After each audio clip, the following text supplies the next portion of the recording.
to collect enough petitions to be the only campaign that qualified for the ballot by collecting candidate petitions. When we sat down with my wife after it was official, we went through our list of volunteers because I wanted to personally thank every person who helped me collect those petitions. And we came up with a list of over 60 people who helped collect those candidate petitions. So I owe that to the people who helped me in that area. One of the questions that Jack had said we should deal with is our experience. And I think what we have to say here right off the bat is that no candidate on the Republican ticket in this special election on February 2nd has ever held public office. One candidate has run before, but no candidate has ever held public office. So we're all on even footing there when it comes to political experience.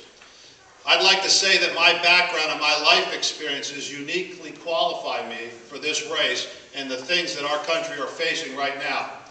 I'm a financial advisor by day, and I still run my practice on a full-time basis while I campaign and I'm out here on the circuit.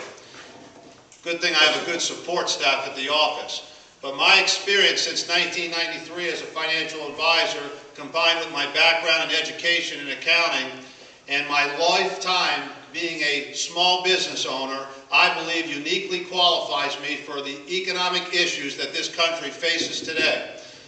Now, in my financial advisor's practice, I've always had the ability to think outside the box, to do forward thinking, to look ahead. Instead of, you don't drive a car by looking in your rearview mirror, by looking what's behind you. You have to anticipate what's coming ahead of you. And I saw healthcare as a crisis in this country many years ago.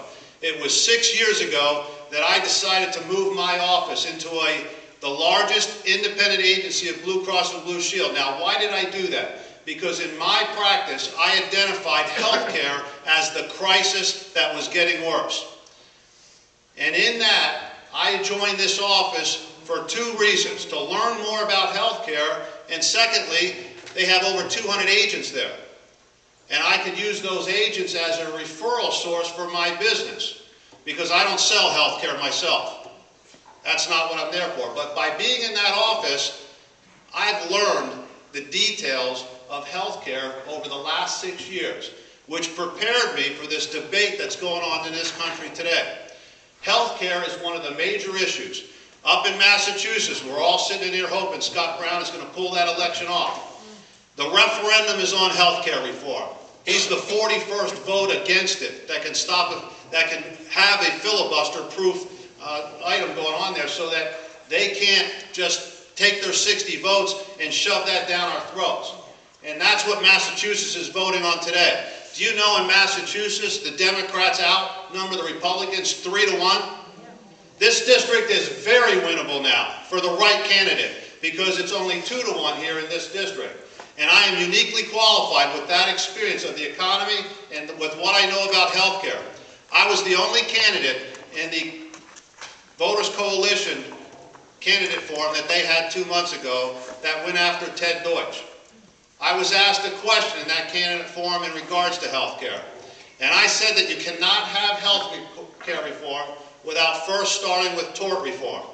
The last thing that we need in Washington is to send another attorney there to protect the attorneys. I got a woo out of that one because it was a mostly Democratic crowd. But when I speak to that in Republican clubs, they say that's absolutely true. We cannot have health care reform without first starting with tort reform. And in my experience, going into this issue, you got to look at Texas. In the late 90s, they had a version of tort reform, and then again in 2003. In Houston, Texas, a neurosurgeon in 2003 had to pay $103,000 for his medical malpractice liability insurance. That means that on January 1st, when you open the door to your practice, you got to spend $103,000 just on your insurance. That's nuts. That's crazy. 4 years after tort reform, that premium dropped from $103,000 to $59,000. That savings runs its way through the system. In Texas, since tort reform in 2003, 3,000 new doctors went in because it became a state in which doctors felt comfortable doing business in. 15 new insurance companies, again, increasing competition and lowering premiums.